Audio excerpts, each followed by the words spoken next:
The Chennai Shopping Mall Shravana Sambaram KG Sale Nakshi Jewelry Mela Flat 50% off.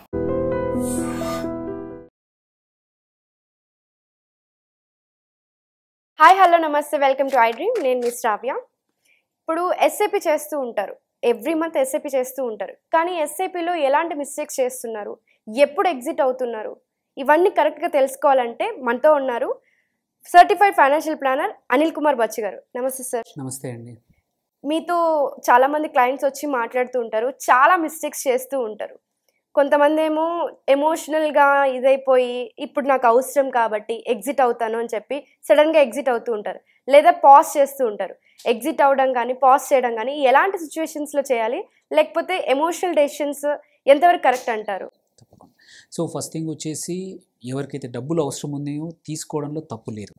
Because ఇది hard earn money. నేనైతే నా clients ఎవరిని కూడా ఆపను. వాళ్ళ అవసరానికి ఇంకా వేరే అవకాశం లేనప్పుడు తీసుకోవడానికి ఓకే. అండ్ జనరల్గా ఏంటంటే, ఇంకొకటి కూడా ఏంటంటే, ఎవరైతే నా ద్వారా ఇన్వెస్ట్ చేసే వాళ్ళు, ఎవరైతే నా క్లయింట్స్ ఉంటారో జనరల్గా వాళ్ళు ముందే ప్రిపేర్ చేసి ఉంటాము. అండ్ వాళ్ళు ఇలాంటి ఏమైనా డిసిషన్ తీసుకున్నా మాతో మాట్లాడి జనరల్గా ఆపడానికి ట్రై చేస్తాము, ఎక్స్ప్లెయిన్ చేస్తాం. ఆపడం కన్నా కూడా ఎక్స్ప్లెయిన్ చేస్తాం. ఈ మిస్టేక్స్ అయితే ఎవరైతే ఉన్నారో డైరెక్ట్గా ఎవరు అడ్వైజర్ లేకుండా సొంతంగా డూ ఇట్ యువర్ సెల్ఫ్ ఎవరైతే ఇన్వెస్ట్ చేస్తూ ఉంటారో, యాప్ ద్వారా చేస్తూ ఉంటారో, వాళ్ళకే ఇట్లాంటి ఇర్రేషనల్ డిసిషన్స్ ఎమోషనల్గా తీసుకునే అవకాశాలు చాలా ఉన్నాయి. One of the common thing, ఇది కామన్ తప్పు ఆర్ ఎమోషనల్గా తప్పు చేసేది ఏంటంటే, కొంచెం మార్కెట్ పడిపోతే చాలు అది ఒక 2% 3% 5% ఇమ్మీడియట్గా ఎస్ఐపిని పాజ్ నొక్కేస్తారు, బికాజ్ ఆప్షన్ ఉంది. సో అలా చేయడం వల్ల ఎస్ఐపి పర్పస్ డిఫీట్ అవుతుంది. ఎస్ఐపి అనేది మనం చేయడం క్రమానుక పద్ధతిలో ఏదైతే మనం మ్యూచువల్ ఫండ్స్లో చేస్తామో, పర్పస్ ఏంటి? Rupee cost averaging. మార్కెట్ ఎక్కువ ఉన్నప్పుడు కానీ తక్కువ ఉన్నప్పుడు కానీ మనం ఎంటర్ చేయడం వల్ల మనకి ఒక యావరేజ్ రేట్లో యూనిట్స్ అలాట్ అవడం వల్ల over long period of time మనకి మంచి రిటర్న్స్ వస్తాయి. అదే పర్పస్. ఆ పర్పస్ని డిఫీట్ చేస్తూ మార్కెట్ పడిపోయినప్పుడల్లా నువ్వు ఎస్ఐపి ఆపేస్తే, మార్కెట్ పెరుగుతున్నప్పుడు చేస్తే ఏంటంటే యూఆర్ యాక్చువల్లీ ఆపోజిట్ చేస్తున్నావు. ఎప్పుడైనా సరే మనం చేసేది ఏంటి? బై ఎప్పుడు? మార్కెట్ పడిపోయినప్పుడు. బైలో. సెల్ ఎప్పుడు చేయాలి? హైలో చేయాలి. సో ఆ లాజికే ఎస్ఐపి ద్వారా మనం చేస్తున్నాము. Markets irrespective of it we're buying it. So thereby మనం యావరేజ్గా చేస్తున్నాం అనమాట. సో మార్కెట్ క్రాష్ చేయగానే ఎస్ఐపి ఆపేసేసి రీడింగ్ చేసే వాళ్ళు చాలామంది ఉంటారు, ఇంకా పడిపోతుందనే భయంతో. That is one common mistake which చేయకూడదు. రీడింగ్ చేయాల్సిన అవసరం లేదు. ఆ టైంలో కుదిరితే డబుల్ డౌన్, అంటే కొంచెం ఇంకెక్కువ చేయండి, ఇన్వెస్ట్ చేయండి. దేర్ బై మోర్ యూనిట్స్ వస్తాయి.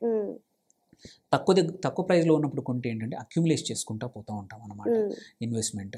సో సిప్ అని వెన్ ఇట్ ఈస్ డిప్ అంటారు. అవును. డిప్లో ఉన్నప్పుడల్లా కొంచెం సిప్లో మళ్ళీ యాడ్ చేయాల్సిందే, తప్పదు. ఓకే. సో దాంతో ఇంకొకటి ఏంటంటే, ఒక్క నెల మార్కెట్ నెగిటివ్గా ఉంటే చాలు ఎస్ఐపి ఆపేస్తూ ఉంటారు. జస్ట్ బికాజ్ మనకి యాప్లో ఒక ఆప్షన్ ఉంది, పాజ్ నొక్కడం, క్యాన్సిల్ నొక్కడం. నో. ఒక మ్యూచువల్ ఫండ్ అనేదే కాదు, ఎనీ మార్కెట్ లింక్డ్ ఇన్వెస్ట్మెంట్స్ ఈక్విటీలో కూడా over a period of time, అది మనం ఒక సముద్రాన్ని మనం ఒక బోట్లో వస్తూ ఉంటే దూరం నుంచి నునుపు కనబడుతుంది సముద్ర తీరం అనేది. ఈవెన్ ఒక మ్యాప్లో గూగుల్ మ్యాప్ తీసి ఓపెన్ చేసినా నువ్వు బ్రాడ్ వ్యూలో చూస్తే మొత్తం స్మూత్గా కనబడుతుంది. As you go deep deep deep deep డీప్కి వెళ్తే వోలటిలిటీ, అంటే ఎక్కడ స్ట్రేట్ లైన్ కాదు, అది same with the markets also. Longer పీరియడ్లో స్ట్రేట్ లైన్ ఉంటుంది, బట్ షార్టర్ పీరియడ్లో ఏంటంటే వోలటిలిటీ ఎక్కువ ఉంటుంది అన్నమాట. సో అందుకే 1 or 2 months అనేది very short term in equity. So అలాంటప్పుడు ఎస్ఐపిలో ఇన్వెస్ట్ చేస్తుంది లాంగ్ టర్మ్కి. నువ్వు ఒక 1 or 2 months నెగిటివ్ కాగానే ఆపడం అనేది డజంట్, అంటే డిఫీట్ అనమాట. పర్పస్ జస్ట్ లైక్ ఒక బిజినెస్ స్టార్ట్ చేసినప్పుడు మనకి అప్ అండ్ డౌన్ వస్తుంది, కానీ అది అక్కడ ఆగకుండా ఇన్వెస్ట్ చేసుకుంటూ ముందుకెళ్తే మనకి సక్సెస్ ఎలాగైతే వస్తుందో దీంట్లో కూడా మనం అలాగే చేసుకుంటూ వెళ్ళాలి అంటారు. ఎస్, అది. సో ఇది కామన్గా చేసే తప్పు అనమాట అందరూ. ఇంకొకటి ఏంటంటే, మార్కెట్ డౌన్ ఉన్నప్పుడు ఎస్ఐపి ఓన్లీ పెట్టడమే కాదు, కుదిరితే అయినంత వరకు లంసమ్ యాడ్ చేస్తే మంచిది. సో చాలామంది అది చేయడం వల్ల ఏంటంటే మచ్ హైయర్ రిటర్న్స్ వస్తాయి. ఎప్పుడైనా మార్కెట్ డౌన్ అయినప్పుడు కొద్దిమంది చేస్తారు. సో కానీ చాలామంది తప్పు ఏంటంటే రికవర్ అయ్యాక మళ్ళీ ఎస్ఐపి స్టార్ట్ చేస్తారు. కానీ అదర్వైజ్ ఆ 2, 3, 4 నెలలు నువ్వు ఎస్ఐపి కంటిన్యూ చేసి ఉంటే తక్కువ ప్రైస్లో నువ్వు యూనిట్స్ అక్వైర్ చేసేవాడు, మనకి యూనిట్స్ పెరిగేవి. అప్పుడు పెరిగితే ఈ రికవరీ అయ్యేప్పుడు నీకు ఈ కొత్త యూనిట్స్లో మచ్ హైయర్ ప్రాఫిట్ వచ్చేది. సో అది తెలుసుకోమన్నమాట.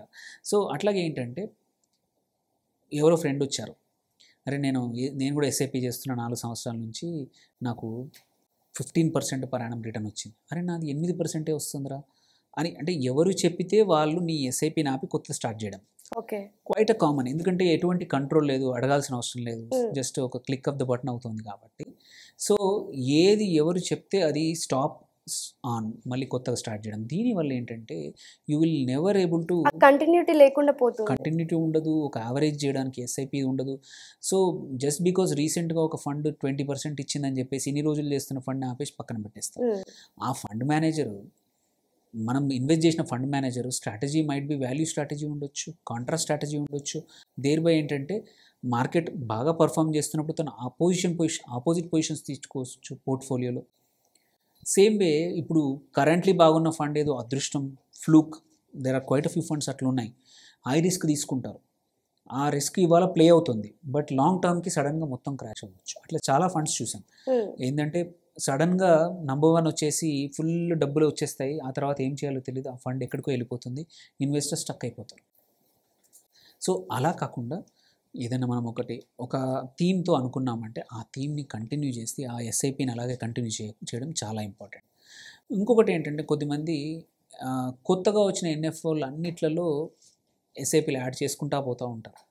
సో అది కూడా నేను రీసెంట్లీ హ్యావ్ సీన్ ఒక పోర్ట్ఫోలియో నెలకు ₹1,00,000, మొత్తం 46 ఫండ్లు ఉన్నాయి. కానీ చాలా మంది ఎన్ఎఫ్ఓలో ఇన్వెస్ట్ చేయాలంటే కూడా భయపడతారు కదా, మనకి దానికి వెనకాల ఏముందనేది కూడా తెలియక. హిస్టరీ ఉండదు. అందుకోసమే అందుకే కొద్దిమంది వచ్చిన దాన్ని ప్రతి ఒక్కదాన్ని కూడా చేయడం కూడా ఇంకొక పెద్ద తప్పు. జస్ట్ బికాజ్ మీరు ఎస్ఐపి చేస్తున్నారు మంచిదనే కాకుండా, so check whether it make sense or not. మీరేదో ఎగ్జాంపుల్ చెప్తున్నారు, ఒక 46 ఫండ్స్ ఉన్నాయి తన పోర్ట్ఫోలియోలో. ఎందుకంటే సార్ అన్ని బాగా కనబడుతున్నాయి, ఇది బాగుందని చెప్పారు, బ్యాంక్కి వెళ్తే ఇది బాగుందని చెప్పారు, అందుకే బ్యాంక్లో మేనేజర్ ఏది చెప్తే అది పెడుతూ పోయాను. వాళ్ళకేంటి నంబర్ ఆఫ్ సిప్స్ బ్యాంకుకి కావాలి, ఆర్ మీ అడ్వైజరు కరెక్ట్ అయితే పర్లేదు, లేకపోతే ఏంటి వాళ్ళ టార్గెట్ కోసం మీకు ఎస్ఐపీలు కొత్త చేయిస్తూ పోతూ ఉంటారు. But too much diversification is also problem. అందుకే టూ మెనీ ఎస్ఐపీస్ కన్నా పీరియాడికల్లీ మనకు ఒక గోల్ ఓరియంటెడ్, ఓకే దీనికి ఇది రిటైర్మెంట్కి, ఇది పిల్లల చదువులకి, ఇది ఇంకొక గోల్ తగ్గట్టు ఎస్ఐపీలు చేసుకొని పీరియాడిక్గా ఒక సంవత్సరానికి ఒకసారి రివ్యూ చేసుకొని ఈ ఫండ్ బాగా పర్ఫామ్ చేస్తుందా లేదా, అంతే తప్ప ఫ్రీక్వెంట్గా చేంజెస్ చేయడము, మళ్ళీ ఫ్రీక్వెంట్గా ఫండ్లు మార్చడం కూడా వెరీ డేంజరస్ యాక్టివిటీ. సో ఇట్లాంటి ఎమోషనల్ డిసిషన్స్ మార్కెట్స్ అప్స్ అయినప్పుడు డౌన్ అయినప్పుడు ఆపడం కన్నా కూడా నువ్వు ఒక ప్లాన్ అనుకుంటే మాత్రం లాంగ్ టర్మ్ ఎవరైతే చేశారో యూజువల్లీ దే సక్సీడ్. ఇట్లా ఫ్రీక్వెంట్గా చేంజ్ చేసి, ఎస్పెషల్లీ ఏంటంటే ఇది మనం ఎవరు చూస్తామంటే డైరెక్ట్ ఇన్వెస్టర్స్, ఎవరు అకౌంటబుల్ కాదు, వాళ్ళ డౌట్స్ అడగడానికి ఎవరు లేనప్పుడు భయంతో తొందరగా తీసేసే వాళ్ళు చాలామంది ఉన్నారు. అండ్ ఇంకొకటి తప్పు చేస్తారు ఏంటంటే గోల్ దగ్గరికి రాకముందే విత్డ్రా చేస్తారు భయం. గోల్ మీది ఒక 5 years 10 years ఉంటే దగ్గర వరకు వెళ్ళండి, ఒక 5-6 నెలల వరకు వెళ్ళండి. మీ గోల్ దగ్గరకు వచ్చాక కావాలంటే దాన్ని సేఫ్ ఫండ్స్లోకి షిఫ్ట్ చేసుకోవచ్చు ఆర్ విత్డ్రా చేసుకోవచ్చు. సో అందుకే ఎస్ఐపీలు కానీ ఏ ఇన్వెస్ట్మెంట్స్ ఎప్పుడు చేసినా కానీ ఇట్లాంటి ఎమోషనల్ తప్పులు చేయకుండా స్ట్రిక్ట్గా డిసిప్లిన్డ్గా చేస్తే మాత్రం యూజువల్లీ మనకి ఇబ్బందులు రాకుండా మనం అనుకున్న గోల్స్ 100% రీచ్ అవుతాము. Otherwise there is a probability మనం అనుకున్నది ఫెయిల్ అవ్వడానికి చాలా ఎక్కువ అవకాశాలు ఉన్నాయన్నమాట. సో అందుకే బిహేవియర్ అనేది చేసే తప్పులు అనేది టెంప్ట్ అవ్వకుండా, వేరే వాళ్ళ మాట అనకుండా, మార్కెట్స్ ఎటువైపు ఉన్నా సరే ఎస్ఐపి పర్పసే అది, ఆ పర్పస్ మర్చిపోకూడదు. అప్స్ అండ్ డౌన్స్ ఉన్నప్పుడు కూడా ఇన్వెస్ట్ చేసే పద్ధతి ఎస్ఐపి. సో దాన్ని ఇంకొక యాక్టివ్ మేనేజ్మెంట్ పద్ధతిలోకి తీసుకెళ్ళద్దు. So it is not an active management strategy, it's a passive strategy. Mutual funds passive, invest చేసి వదిలేయండి అంటారు. ఎస్, పర్పసే అది, ఆ టూల్ పర్పసే అది. దాని బదులు లంసం అంటారా, మార్కెట్స్ అప్స్ ఉన్నప్పుడు మంచి పెరిగింది కావాలంటే ప్రాఫిట్ బుక్ చేసుకోండి, ఒక 6 నెలలు ఆగి మార్కెట్ డౌన్ అయినప్పుడు ఇన్వెస్ట్ చేసుకోండి, దట్స్ ఓకే. బికాజ్ లంసం మన దగ్గర ఉన్నప్పుడు, డబ్బులు ఉన్నప్పుడు మనకు కావాల్సిన అవసరానికి వాడుకోవడానికి. వేరే SIP purpose long term investment, averaging, so అదే చేస్తే మంచిది. మామూలుగా మనకి ఎస్ఐపి అంటే 100 రూపీస్ నుంచి స్టార్ట్ అవుతుంది అని అంటారు. సో చాలామంది మీరు చెప్పినట్టు 46 ఎస్ఐపి అని చెప్పారు కదా, అలా చాలామంది 3000 ఒక దగ్గర, 2000 ఒక దగ్గర, 100 ఒక దగ్గర అట్లా ఇన్వెస్ట్ చేస్తారు.